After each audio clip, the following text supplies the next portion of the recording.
बाबा जी की हाल है? बाबा जी बड़ी घुट के जफ्फी पा रहे जे, 10 हो गए जी। और सुनाओ बाबा जी, सेहत ठीक है माशाल्लाह? बाबा जी ਤੁਹਾਨੂੰ ਲੱਭ ਲੱਭ ਕੇ ਥੱਕ ਜਾਂਦੇ ਆ।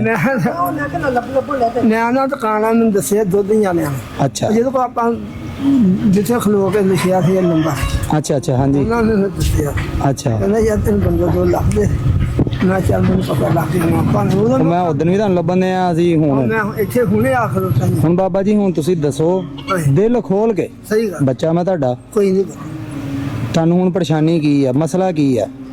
ਯਾਰ ਮਸਲਾ ਇਹ ਹੈ ਮੈਨੂੰ ਕੋਈ ਸੌਦਾ ਸੁਦਾ ਲੱਗ ਜਾਵੇ ਠੀਕ ਆ ਫਲ ਫੁੱਲ ਭਾਵੇਂ ਲੱਗ ਜਾਵੇ ਅੱਛਾ ਜੀ।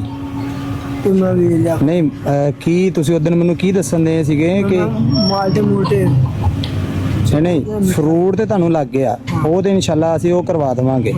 ਉਹ ਬੱਚਿਆਂ ਦਾ ਤੁਸੀਂ ਕੀ ਇਹ ਆ ਕੁੜੀ ਦੇ ਨਿਆਣੇ ਆ ਇਹ ਤੁਹਾਡੀ ਬੇਟੀ ਦੇ? ਹਾਂ ਅੱਛਾ ਤੁਹਾਡੇ ਦੋਤਰੇ ਪੋਤਰੇ ਆ? ਆ ਵੀ ਉਹ ਤਿੰਨੇ ਭਰਾ ਨੇ अच्छा आ वाले अस्सलाम वालेकुम, इधर आओ बेटा।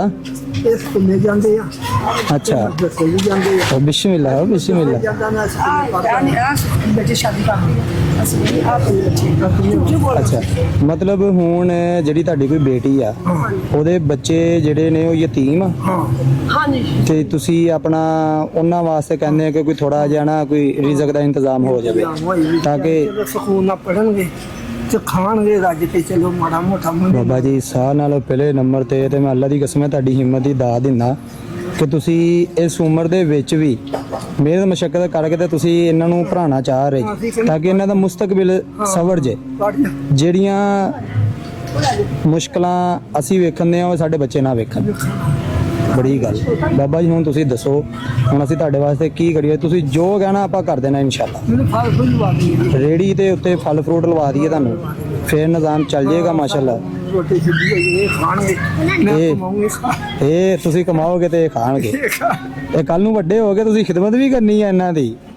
ਇਹਨਾਂ ਨੇ ਪਤਾ ਨਹੀਂ ਜਦੋਂ ਵੱਡੇ ਹੋਣਾ ਉਦੋਂ ਪਤਾ ਨਹੀਂ ਅਸੀਂ ਕਿੱਥੇ ਹੋਣਾ। ਸਹੀ ਪੜਦਾ ਉੱਥੇ ਸਕੂਲ ਵੀ ਪੜਾਉਂਦੇ ਅੱਛਾ ਅੱਛਾ ਮਾਸ਼ਾਅੱਲਾ। ਇਹ ਸੁਬਾ ਵੀ ਜਾਂਦੇ ਆ ਮਸਜਿਦ ਚ, ਸੁਬਾ ਵੀ 2:30 ਅਸੀਂ ਕਹਿੰਦੇ ਚ ਕੁਰਾਨ ਜੀ ਪੰਜੋ ਕਈ ਬਣ ਜਾਂਦੇ ਮਾਸ਼ਾਅੱਲਾ ਪੜ ਜਾਣ ਬਾਬਾ ਜੀ ਇਹ ਬੜੀ ਅੱਛੀ ਗੱਲ ਆ, ਬਹੁਤ ਅੱਛੀ ਗੱਲ ਆ। ਅੱਲਾ ਦੀ ਕਸਮ ਮੈਂ ਤੁਹਾਨੂੰ ਦਾਤ ਦਿੰਦਾ ਮਾਸ਼ਾਅੱਲਾ। ਬੜੀ ਚੰਗੀ ਗੱਲ ਆ ਕਿ ਤੁਸੀਂ ਇਸ ਉਮਰੇ ਵੀ ਨਿੱਕੇ ਨਿੱਕੇ ਬੱਚਿਆਂ ਦਾ ਸੋਚਦੇ